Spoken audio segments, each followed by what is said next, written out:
नमस्कार, स्वागत है आपका जनगणमन 24/7 पर। पंजाब के चुनाव में अभी वक्त है, लेकिन पंजाब के किसानों के साथ किस तरीके का दुर्व्यवहार हो रहा है, आज उसको लेकर काफी वेबसाइट्स, काफी न्यूज प्लेटफॉर्म्स ने खबरें की कि किसानों के घर में घुसकर उन पर रेड डाली गई, उनको डिटेन किया गया और कुछ के घरों में तो सुबह 4 बजे घुसकर जो लोग थे और पुलिस ने रेड मारी और उनको उठाकर लेके गए। कुछ लोगों को हाउस अरेस्ट में किया गया। कुछ ऐसी भी खबरें आ रही कि बहुत सारे जो किसान नेता हैं वो अंडरग्राउंड हो गए हैं इस डर से कि उनको गिरफ्तार कर लिया जाएगा। अब ये माजरा क्या था? एक हफ्ते एक लंबा विरोध प्रदर्शन कल से चंडीगढ़ में शुरू होने वाला था और संयुक्त किसान मोर्चा और तमाम जो किसान ऑर्गेनाइजेशंस हैं उनकी ये डिमांड थी कि जो सेंटर का जो नेशनल पॉलिसी फ्रेमवर्क जो एग्रीकल्चर पे बना हुआ है उसको सरकार विड्रॉ करे, एमएसपी को लीगल गारंटी दे और जो स्टेट एमएसपी के तहत जो 6 क्रॉप्स हैं उनको उनको उनको एमएसपी के जरिए उनकी प्राइसिंग को किया जाए। ये कुछ उनकी डिमांड्स थी। इसको लेकर कल ये लोग धरना प्रदर्शन पर बैठने वाले थे। कल बताया जा रहा है कि 5 मार्च से लेकर 1 हफ्ते लंबा ये प्रोटेस्ट होगा।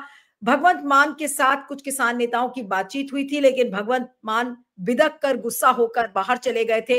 लेकिन बाद में उन्होंने कहा कि मैं तो बातचीत के लिए तैयार हूं। लेकिन सुबह होते होते सुबह 4 बजे के करीब किसान नेताओं के घर में घुसकर उनके यहाँ रेड डाली गई, उनको डिटेन किया गया, कुछ को हिरासत में लिया गया। आखिर ये किसानों के साथ इस तरीके का रवैया क्यों किया जा रहा है? क्योंकि किसान अपनी डिमांड्स को रख रहे हैं इस वजह से, या फिर कोई और संदेश इस समय पंजाब सरकार देना चाह रही है? और क्योंकि ये डिमांड सेंटर के जो ड्राफ्ट पॉलिसी फ्रेमवर्क है एग्रीकल्चर का उसको लेकर भी था कि उनको डिमांड, तो ये सीधा सीधा एक मामला ऐसा है जो कि केंद्र सरकार से भी नाता रखता है। तो ऐसे में आज पंजाब सरकार, केंद्र सरकार आज क्या संदेश देने की कोशिश कर रहे हैं किसानों को? किसानों के साथ ये बर्बर रवैया क्यों? और उसके बाद जो बड़ा सवाल है कि कल से जो प्रोटेस्ट चंडीगढ़ में होगा, क्या उस प्रोटेस्ट को पंजाब सरकार होने देगी या नहीं होने देगी? इसी सब को लेकर हम चर्चा करेंगे। हमारे साथ कुछ वरिष्ठ मेहमान हैं, उनसे मैं आपका परिचय करवाती हूँ। बलवंत तक्षक साहब हैं, वरिष्ठ पत्रकार, पॉलिटिकल कमेंटेटर हमारे साथ जुड़ रहे हैं। बलवंत जी, आपका बहुत-बहुत स्वागत है। जगदीप सिंह संधू, वरिष्ठ पत्रकार, पॉलिटिकल कमेंटेटर हमारे साथ हैं। जगदीप जी, आपका स्वागत है। और प्रबल प्रताप शाही, कांग्रेस के नेता और प्रवक्ता हमारे साथ हैं। प्रबल जी, आपका भी स्वागत है। आज की चर्चा मैं बलवंत जी से शुरू करती हूँ कि बलवंत जी, ये किसानों के साथ इतना बर्बर रवैया क्यों कि घरों में घुसकर सुबह-सुबह 4 बजे उठकर रेड डालना, उनको हिरासत में लेना, ये क्यों? आखिर क्यों ये सरकार कर रही है? और सरकार कुछ ना कुछ संदेश ऐसे कदमों से जरूर देती है। आज भगवंत मान क्या बताने की कोशिश कर रहे हैं, या फिर वो केंद्र सरकार के इशारे पर नाच रहे हैं? मैं नीलम जी आपसे ये कहूंगा कि डल्लेवाल साहब को आमरण अनशन पर बैठे हुए 5 तारीख को 100 दिन हो जाएंगे और इसी क्रम में किसानों ने ये फैसला किया था कि 100 किसान बॉर्डर पे धरने पे बैठेंगे, पंजाब में धरना देंगे। और इससे पहले कल शाम को मुख्यमंत्री के साथ किसान प्रतिनिधिमंडल की बैठक हुई थी, जिसमें कुछ तल्खी दिखाई दी मुख्यमंत्री की तरफ से। उन्होंने कहा कि आपकी मांगे केंद्र सरकार से हैं और आप पंजाब में रास्ता रोक के क्या हासिल करना चाहते हो। उनका कहने का मतलब ये था कि रेलें रोक के, सड़कें जाम करके, पंजाब के लोगों को परेशान करके आपको कुछ हासिल होने वाला नहीं है। हमारे पंजाब से मुतल्लिक जो मांगे हैं वो आप रखिए, हमारे दरवाजे हमेशा खुले हैं, आप आइए।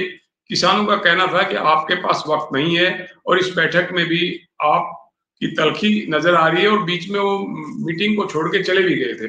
किसानों का ये पहले से ही फैसला है कि अगर 19 मार्च को जो बैठक होनी है उसमें भी केंद्र सरकार ने उनकी मांगे मंजूर नहीं की तो वो 25 मार्च से पैदल 101 किसानों के साथ दिल्ली कूच कर देंगे। यानी कि देखिए नीलू जी, पहले भी साल भर से ज्यादा आंदोलन किया, 7.5 से किसानों ने अपनी शहादत दी, जान गंवाई और अब पिछले 1 साल से किसान लगातार खनौरी बॉर्डर, शंभू बॉर्डर, दूसरे बॉर्डरों पर लगातार धरना दे रहे हैं। और डल्लेवाल साहब के आमरण अनशन के 100 दिन हो जाएंगे। पीछे शिवराज सिंह चौहान केंद्रीय मंत्री जी और उनके साथ 2 केंद्रीय मंत्री और आए थे। उन्होंने डल्लेवाल से कहा कि आप अनशन तोड़ दें, केंद्र सरकार आपकी मांगों पर गंभीरता से विचार कर रही है। उनका ये कहना था कि जब तक आप हमारी मांगे मंजूर नहीं कर रहे, जिनमें मुख्य मांग एमएसपी की है, केंद्र सरकार अगर इस मांग को मंजूर करती है तो एक मोटे आकलन के अनुसार 30,000 करोड़ का केंद्र सरकार पर अतिरिक्त बोझ पड़ेगा। अभी तक नीलू जी एमएसपी जो मिल रही है वो हरियाणा पंजाब के किसानों को मिल रही है अगर केंद्र सरकार कानूनी गारंटी देती है एमएसपी की, तो पूरे देश के किसानों के लिए लागू होगी। और केंद्र सरकार शायद इस मांग को इसीलिए मंजूर नहीं करना चाहती कि पूरे देश के किसानों को एमएसपी देने से आर्थिक बोझ बहुत पड़ेगा, और जाहिर है कि उचित मूल्य पर फसल की खरीद होगी तो किसानों को तो लाभ होगा, लेकिन आम आदमी को गेहूं और आटे की खरीद महंगी हो जाएगी। इन्हीं कारणों से शायद इस मामले को लंबा खींचा जा रहा है।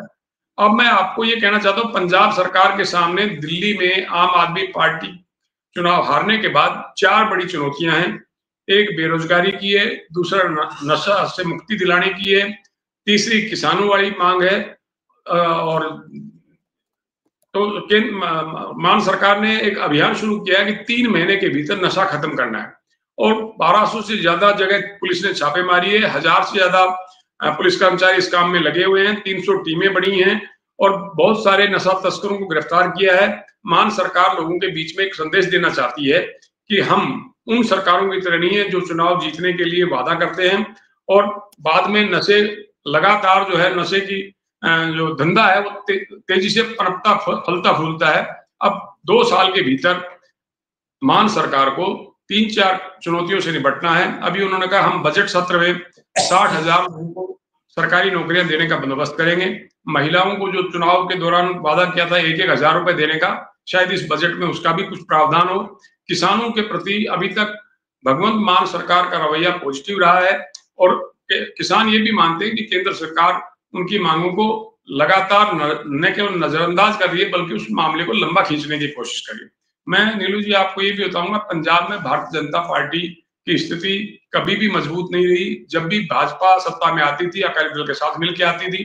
भाजपा ने अकाली दल को टूटने के बाद, अलग होने के बाद कमजोर किया है, और हो सकता है केंद्र सरकार की ये मंशा हो कि हरियाणा, महाराष्ट्र और दिल्ली में चुनाव जीतने के बाद पंजाब में जब तक चुनाव आए तब तक किसानों को किसी तरह से राजी करने की कोशिश की जाए। लेकिन आए दिन जब किसान अपनी मांगों को लेकर पंजाब में धरना प्रदर्शन करते हैं, रास्ते जाम करते हैं, रेलें रोकते हैं, तो आम लोगों को जो दिक्कत होती है उससे भी मान सरकार पर कुछ असर आता है कि सरकार किसानों के सामने झुक गई है और आम आदमी की पीड़ा का ध्यान नहीं रख रही। ऐसे में कल मान साहब का ये कहना कि पंजाब में सड़कें जाम करके रेल रोक के कुछ हासिल होने वाला नहीं है, हम आपके लिए तैयार हैं, लेकिन केंद्र सरकार से जो मांगे हैं आप अपना आंदोलन जारी रखिए। पर पंजाब में ये जो जाम करने वाली जो स्थिति है नहीं आनी चाहिए। लेकिन किसान अभी भी बजीद है कि 5 तारीख को धरना देंगे और अपनी मांगे जब तक नहीं मानी जाती वो इस आंदोलन को जारी रखें। जी, ठीक है। अब मैं जगदीप जी के पास आती हूँ कि जगदीप जी आप क्या अचानक से भगवंत मान को क्या हो गया? क्या वो केंद्र सरकार के इशारे पर ये काम कर रहे हैं या फिर अपने पैरों में वो कुल्हाड़ी मार रहे हैं? अगर आज किसान ही भगवंत मान के खिलाफ हो जाएगा तो वो क्या चाह रहे हैं कि किसान उनके सारे खिलाफ हो जाए, उनके खिलाफ उनके लिए वोट ना करें? क्यों आज ऐसा किया भगवंत मान ने? भगवंत मान पंजाब के मुख्यमंत्री खुद एक किसान परिवार से आते हैं। किसानों की कठिनाइयों को से वो बड़े वाबस्ता रहे हैं। उनको बहुत अच्छे से मालूम है किस तरह की कठिनाइयां किसानों को झेलनी पड़ती हैं। किसानों की जो ये मांगे हैं इनसे भी वो बहुत समय से वाबस्ता हैं। उनको मालूम है, वो जानते हैं कि किस प्रकार से बिजली की तंगी उनके इलाके, वो जो जिस क्षेत्र से वो आते हैं वहाँ क्या बिजली की तंगी थी, कैसे वहां पानी की तंगी रही, किस प्रकार से खाद और बीज का जो गुणवत्ता है उस पे भी अलग अलग तरीके से बार बार इस तरह की घटनाएं हुई हैं जहां बीज डुप्लीकेट हुआ है या खाद में भी मिलावट पाई गई है। उसके अलावा जो प्राकृतिक प्रकोप हैं उनको भी वो अच्छे से जानते हैं। भगवंत मान मुख्यमंत्री होने के बाद उनकी तरफ से आश्वासन दिया गया था कि किसान समस्याओं के हल हम करेंगे। और आपको याद होगा नीलू जी की जब पहला किसान आंदोलन हुआ था तो उसमें इन्होंने कोशिश की थी आम आदमी पार्टी ने कि अपनी एक छवि किसानों के हमदर्द के रूप में स्थापित की जाए, जिसमें इन्होंने पानी की व्यवस्था किसानों के लिए जो धरनाग्रस्त किसान थे वहां की थी। लेकिन अब जब पंजाब में इनकी अपनी सरकार आ गई और 3 साल से किसानों की जो मांगे हैं यथावत बनी हुई हैं, उनके ऊपर कोई समाधान निकल नहीं पाए। हालांकि इनके जो कृषि मंत्री हैं गुरमीत सिंह खुडिया, वो निरंतर प्रयास कर रहे हैं कि कोई ना कोई समाधान निकले। अब ये परिस्थितियां जो बनी हैं, कल की जो बैठक हुई इनके पीछे का फलसफा ये है कि पंजाब में अब इनके लिए सबसे महत्वपूर्ण है कि अपनी सरकार और सत्ता को बचाए रखना। लेकिन उसी के साथ दिल्ली की हार ने इन पे इतना दबाव बना दिया है कि आनन-फानन में इन्होंने नशा के लिए एक ऐसा अभियान पंजाब में शुरू किया है जिसमें अब बुलडोज़र का इस्तेमाल हो रहा है और बुलडोज़र न्याय किया जा रहा है। पिछले 2 दिनों से जितने भी नशा के तस्कर हैं, उनके घरों में उनको आइडेंटिफ़ाई करके उनके घर गिराए जा रहे हैं, उनके साथ उनको गिरफ्तार किया जा रहा है और एक बड़ी मुहिम वहाँ छेड़ी गई है। इसी तरह से इनको लगता था कि किसानों के साथ भी एक बात की जाए लेकिन अब ये कल की जो बैठक थी, उस बैठक में जब भगवंत मान पहुँचे तो जोगेंद्र सिंह राहन और बलबीर सिंह राजेवाल जो बड़े किसान नेता हैं, उन्होंने पूछ लिया कि अगर आपके पास फुर्सत है आज और लंबा वक़्त है तो हम इस पे चर्चा बढ़ा लेते हैं आगे। तो उन्होंने कहा था बैठक शुरू होने में कि हाँ, मेरे पास पूरा समय है और आपसे पूरी बातचीत करेंगे और बड़े सौहार्दपूर्ण वातावरण में वो बैठक शुरू हुई और अलग-अलग विषयों पे जो बिंदु थे, इनके 18 बिंदु थे माँगों के और उन बिंदुओं में से 8 बिंदुओं पर उनकी बातचीत हो चुकी थी। तो भगवंत मान उस दौरान करीब वक़्फ़ा जो है 1 घंटे का गुज़र चुका था, तो भगवंत मान को कुछ अपना उनकी आँख में थोड़ी तकलीफ़ थी, इन्फेक्शन था, उनको शायद डॉक्टर के पास जाना था। तो वो उस लिहाज़ से अनकम्फ़र्टेबल होने लगे, तो उन्होंने कहा कि मुझे एक बार डॉक्टर के पास जाना है और उन्होंने ये पूछ लिया कि आपका 5 तारीख का कार्यक्रम क्या रहेगा? क्योंकि 5 तारीख को किसानों ने वहाँ धरना लगाने की आह्वान किया हुआ था।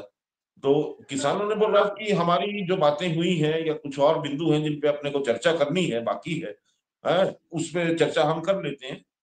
तो एकदम से वो उनका जो उनका टेम्परामेंट है मुख्यमंत्री भगवंत मान का टेम्परामेंट ऐसा बताया जाता है कि वो उखड़ गया और उन्होंने यही कहा कि तल्खी में ये कहा कि अगर तुसी ऐसे आपने ऐसे ही मोर्चे लगाने हैं तो फिर इन चर्चाओं का क्या मतलब है? तुम मोर्चे लगाते रहो, ये करते रहो और ऐसे करके वो वहाँ से तल्खी में निकल गए। लेक और बाद में किसान नेता जो बाहर आए उन्होंने ये सारा बयान किया प्रेस के सामने। अब उसको देखते हुए रात को ये कार्रवाई हुई है, रात को 12:30 से लेके सुबह 4:30 बजे के बीच में इस प्रकार की कार्रवाइयाँ बताई गई हैं, जो पुलिस के द्वारा की गई, ताकि उन लोगों को रोका जा सके, जो किसान नेता है या छोटे किसान समूह के नेतृत्व करते हैं। जो जिला स्तर पे है, तहसील स्तर पे है। ठीक वैसा ही प्रक्रिया है जैसी अब के जब ये किसान आंदोलन शुरू हो रहा था हरियाणा पुलिस के द्वारा की गई थी या अन्य स्थानों पे भी हमने देखा है कि इस प्रकार की प्रक्रिया का पालन किया जाता है, जब भी ऐसे बड़े कोई आह्वान किए जाते हैं। पंजाब में हालाँकि इस प्रकार की ये उम्मीद नहीं थी लेकिन अब ये जो किया गया है, ये भगवंत मान के द्वारा एक तरफ तो भगवंत मान की सरकार ये कहती है कि हम किसानों के हितैषी हैं और 3 साल से वो किसानों की माँगों के ऊपर कोई ज़्यादा बात नहीं कर रहे हैं। दूसरी बात ये है कि किसानों ने जो मोर्चा लगाया शंभू बॉर्डर, खनौरी बॉर्डर वो पिछले 1 साल से बंद है और भगवंत मान मुख्यमंत्री होने के नाते प्रदेश के उस रास्ते जो मुख्य रास्ते हैं वो बंद हैं, उसके लिए वो केंद्र की सरकार के सामने डट के खड़े नहीं हुए कि उनके राज्य का ये रास्ता क्यों नहीं खोला जा रहा, जबकि बहुत से लोगों के व्यापार का और अन्य कामों का नुकसान वहाँ बार-बार उसकी व्याख्या की जाती है या उसका ज़िक्र आता है कि वो नुकसान होता है। तो ये इनकी जो क्लैरिटी है कि किस तरह से इसका समाधान किया जाना चाहिए या किस तरह इसका समाधान होना चाहिए और एक सौहार्दपूर्ण वातावरण में इस सारी समस्याओं को इन समस्याओं में जो राज्य सरकार की समस्याएं उनके हल राज्य सरकार के हाथ में है वो कर लेने चाहिए और जो केंद्र सरकार की हैं उसके लिए उनका जो भी समर्थन किसान जत्थेबंदियों को हो सकता है वो उनको करना था लेकिन बार बार ये आश्वासन और इस प्रकार की वार्तालाप के बाद ये जो तल्खी है ये अब फिर बढ़ गई है और किसान जत्थेबंदियों ने ये कहा है कि वो अपना मोर्चा बिल्कुल लगाएँगे और ये एक टकराव की स्थिति, एक तकरार की स्थिति स्पष्ट रूप से पंजाब में देखने को मिल रही है। तो कुल मिला के ये कहा जा सकता है कि ये सारी की सारी जो स्थितियाँ हैं, ये पं दिल्ली में हार के बाद पंजाब का महत्वपूर्ण होना और वहाँ अपने आप को स्थायी रखने के प्रयास के अंतर्गत जो दबाव राजनीतिक तौर से जो दबाव सामाजिक तौर से आम आदमी पार्टी पे है और जो आम आदमी पार्टी की अपना भीतरी अंतर द्वंद है, ये उसके दबाव भी हैं। और दूसरा ये है कि केंद्र सरकार की जो उपेक्षापूर्ण रवैया है, तीसरा दबाव उस साइड उस तरफ से भी है। तो कुल मिला के ये कहा जा सकता है कि जितना भी घटनाक्रम हुआ है और जो हो रहा है, और उसके बाद जब उनका स्पष्टीकरण आता है कि अभी भी मैं इस वार्तालाप के लिए या इस तरह की समस्याओं के लिए इनसे चर्चा करने को तैयार हूँ, तो ये उस तरह एक देखा जाए तो एक तरह से उसका समझौतावादी एक दृष्टिकोण है, जिसको फिर वो अपनाना चाहते हैं। लेकिन देखते हैं कि इसमें क्या किस तरह निकल के आता है। लेकिन स्थितियां जो हैं वो एक तरह से उनके हाथ से एक बार बिगड़ गई। ठीक है। अब मैं प्रबल जी के पास आती हूँ कि प्रबल जी क्या कहेंगे किसानों के साथ ये रवैया, और अगर भगवंत मान की सरकार ये कर रही है, वो तो मेरा तो सिंपल सवाल है कि क्या ये केंद्र सरकार के निर्देशन पर हो रहा है? क्योंकि जाहिर सी बात है कि अगर चंडीगढ़ में किसानों का ये पूरा जत्था विरोध करेगा तो इस प्रोटेस्ट को बड़ा होने में टाइम नहीं लगेगा। चंडीगढ़ बिल्कुल नर्व सेंटर है, पंजाब की राजधानी है और हरियाणा की, और वहां से ये प्रोटेस्ट कितना बड़ा हो सकता है? तो क्या ऐसा तो नहीं कि केंद्र सरकार के इशारे पर भगवंत मान अब किसानों के खिलाफ मोर्चा खोल रहे हैं?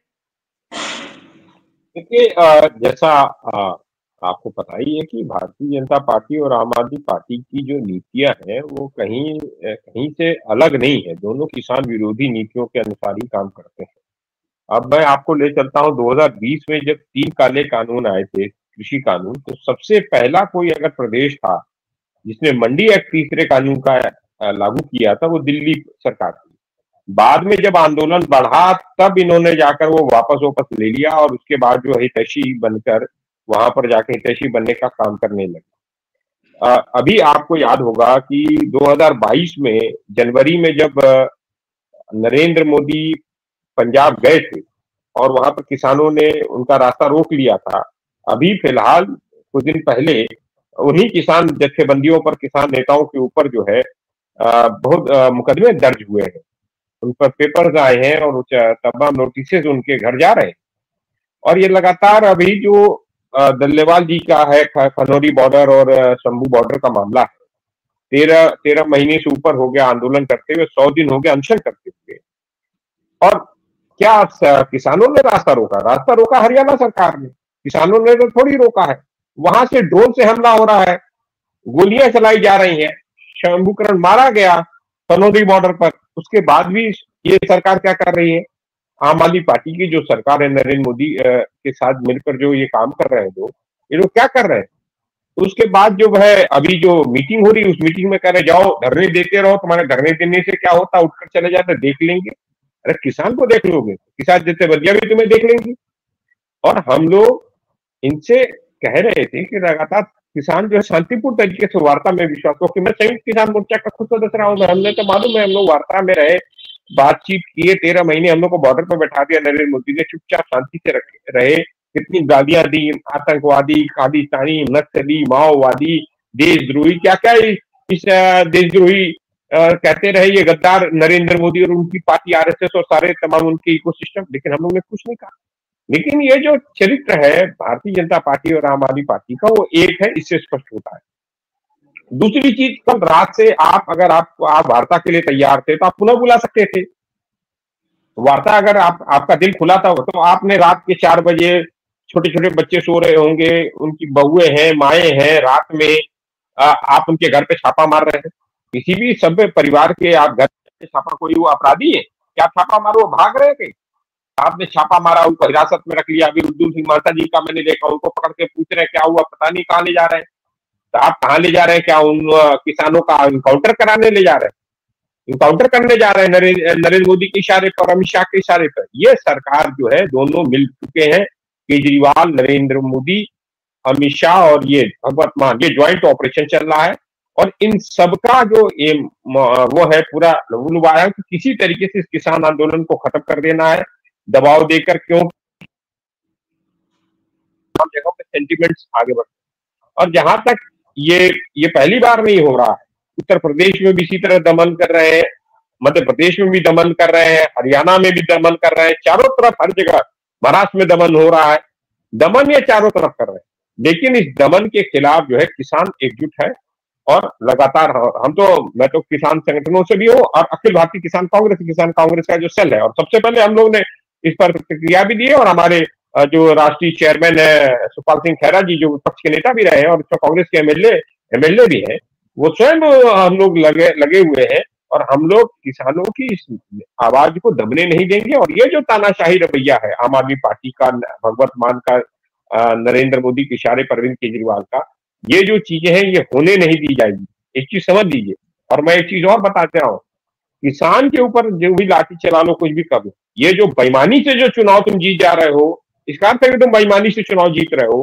अभी वो पता चल गया, वो एपिक वाले, अभी आप लोग भी प्रोग्राम कर रहे होंगे कि बरवाला विधानसभा इनके हिसार में ही है, संधू जगदीश सिंह संधू जी के, वहां पर एक वोटर आईडी सोनिया नाम की महिला का मिलता है, फिर वही वोटर आईडी जो है उत्तर प्रदेश में मिलता है, वही वोटर आईडी से बंगाल में मिलता है।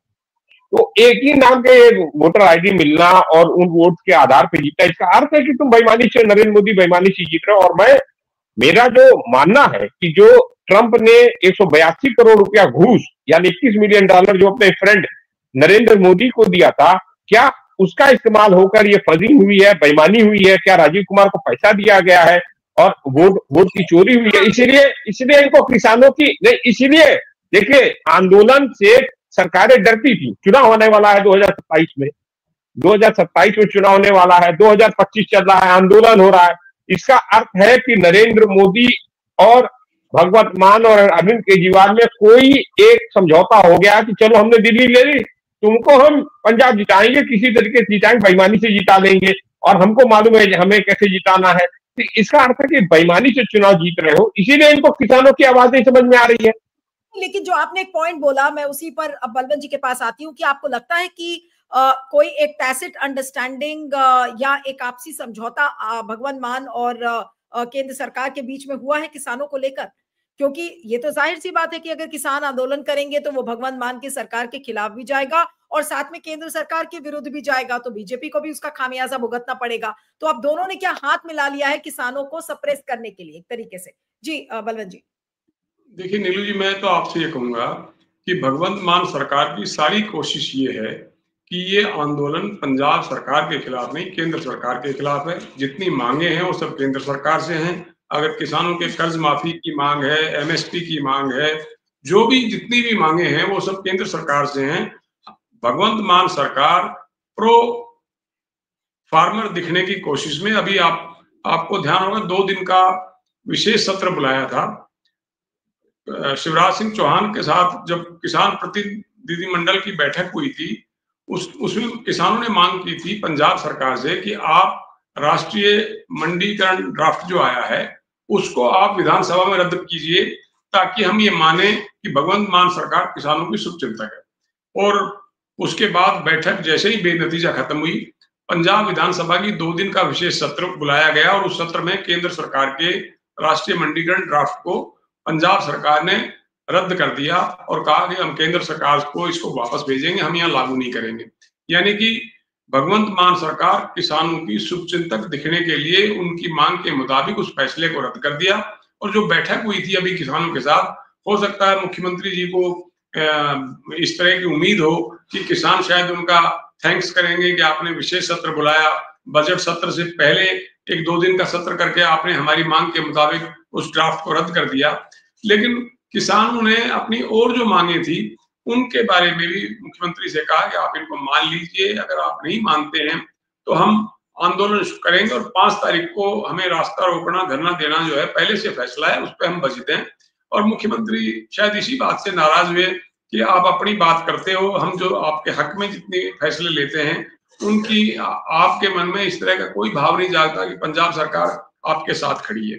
और मैं समझता हूं कि नीलू जी, मैं तो जब से पंजाब हरियाणा को देख रहा हूं, किसान लगातार आंदोलन करता है, क्योंकि किसान के पास सिवाय ऊपर वाले के, अगर वो सूखा, बारिश, आंधी, तूफान, ओले, सर्दी, गर्मी, खराब बीज, मतलब फसल ईश्वर की कृपा से अगर पक जाए, तैयार हो जाए तो उसको कुछ मिलेगा।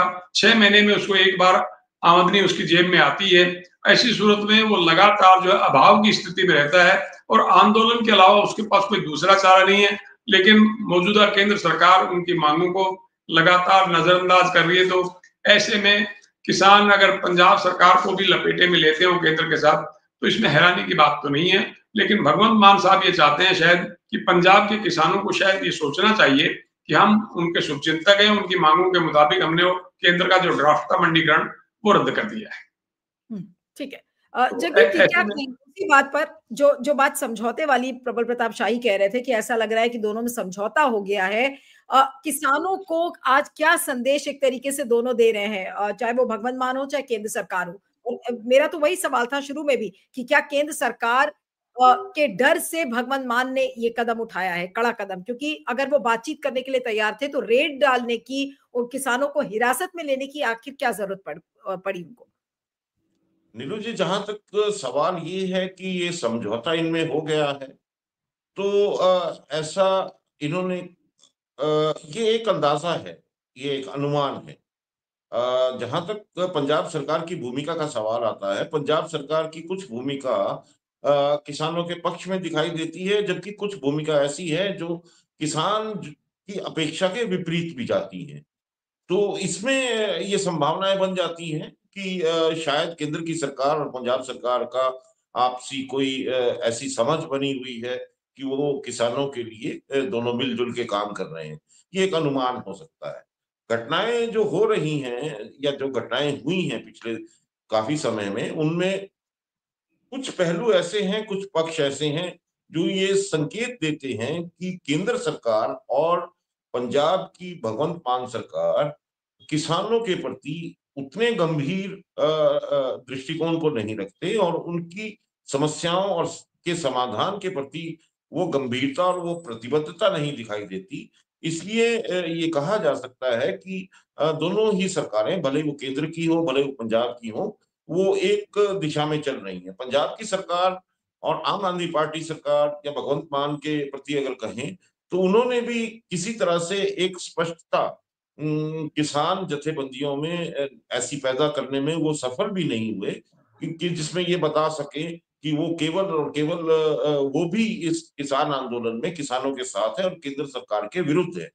लेकिन पंजाब को चलाना है भगवंत मान को, और बहुत से ऐसे अनुदान है और बहुत से ऐसे बजट के प्रावधान है, इतने पैसे की आवश्यकता है, जो केंद्र सरकार और राज्य सरकारों के बीच के लेन देन है। वो ऐसी चीजें हैं जो हो सकता है कि किसी हद तक मुख्यमंत्री को बाधित करती हों या विवश करती हों कि वो इतने सख्त कदम ना उठा पाए और वो कोई बीच का रास्ता तलाशे जिससे केंद्र सरकार और किसानों के बीच एक कड़ी का काम हो सके और जिसमें कोई ऐसा समाधान निकल सके जिसमें दोनों पक्षों की संतुष्टि हो। लेकिन ये एक ऐसा चक्रव्यूह है जिसमें काफी लोग और कई कई बार ऐसी ऐसी उलझने होती हैं जिनके समाधान फिर नहीं निकल पाते। और आज जो अभी हो रहा है, अब एक तरफ तो एमएसपी को लेके आंदोलन चल रहा है, लेकिन उसके समानांतर ही national draft policy on agriculture marketing ला दिया गया। अब इसमें जो प्रावधान है, जो किसान जथेबंदियां हैं, जो एसकेएम राष्ट्रीय है, उनका ये कहना है कि इसमें जो प्रावधान हैं वो ठीक वही प्रावधान है जो पहले 3 काले कानूनों में थे। तो अब वो एसकेएम एक तरफ उस नेशनल ड्राफ्ट पॉलिसी को लेके बड़ा एक आंदोलन करने की तैयारी में है।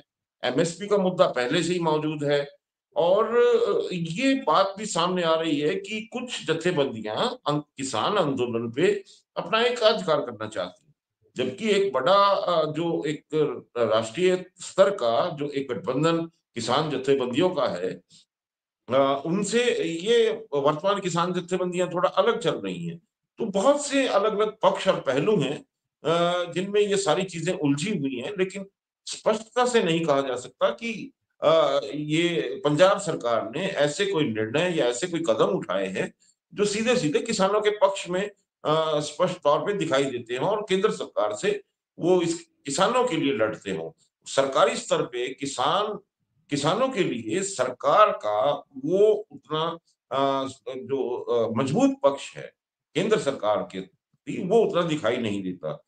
तो इसलिए ये ऐसे अनुमान बिल्कुल लग सकते हैं। ऐसा कहा जा सकता है कि केंद्र बिल्कुल। सरकार और राज्य सरकार दोनों मिलके किसान जथेबंदियों की समस्याओं के प्रति उतने गंभीर या उतने प्रतिबद्ध दिखाई नहीं देते। इसलिए हो सकता है कि ये उस दबाव में इस प्रकार की प्रक्रिया को अपनाया गया हो जो किसानों के दमन और इस तरह से इनको प्रताड़ित करने की बात है। तो मुझे ये लगता है कि ये सब चीजें, इन पहलुओं को भी देखा जाना चाहिए जब भी हम इसका आकलन करें।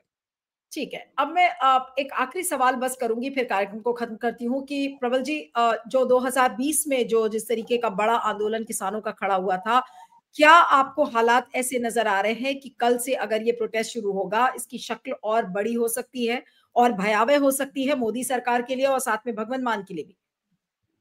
देखिए, पहले से ही आंदोलन खनौरी बॉर्डर और शंभू बॉर्डर पे चल रहा है। डल्लेवाल जी का 100 दिन पूरा हो रहा है, कल 5 तारीख को पूरा हो रहा है। तमाम किसान जत्थेबंदी है उसकी भी तैयारी कर रहे हैं, उसको तमाम जगह अनशन किए जा रहे हैं, तमाम जगह वो किए। उस पर इस तरह का फिर से इनको लगा, मैं आपको एक चीज बताऊं कि जब इनको पहले लगा कि डल्लेवाल जी और बाकी पंडेर अलग कर रहे हैं, तो वो सब बाकी एसकेएम राष्ट्रीय राजनीतिक जो है वो अलग हो गया, गैर राजनीतिक अलग हो गया। लेकिन उनको ये समझ में आ गया बाद में कि जैसे ही डल्लेवाल जी का अनशन शुरू हुआ, इन लोगों ने एट्रोसिटी शुरू की, मारना शुरू किया, तो वो दूसरे एसकेएम के लोग भी वहां पर गए। अब जैसे ही इस संयुक्त किसान मोर्चा के तमाम जत्थेदारों को, किसान नेताओं को गिरफ्तार करने की कोशिश की, मैंने देखा कि पंडेर का भी मैं आया है बयान, और बाकी और भी किसान नेताओं का बयान आया है यहाँ से, बाकी और उत्तर प्रदेश के तमाम किसान नेताओं का, हम लोग भी जा रहे। तो मतलब तमाम किसान यूनियन एक हो रही। देखिए, मुद्दा एक है एमएसपी गारंटी कानून, पहला। दूसरा जो ये ड्राफ्ट आया है, मंडी का जो ड्राफ्ट फिर से आया, इसका विरोध, और इसके साथ कर्ज मुक्ति, और उसके साथ साथ तमाम अन्य मुद्दे जो डब्ल्यूटीओ को लेकर और अन्य मुद्दों को लेकर भी है। इन सब मुद्दों को लेकर सारे किसान जत्थेबंदियों के मुद्दे एक है।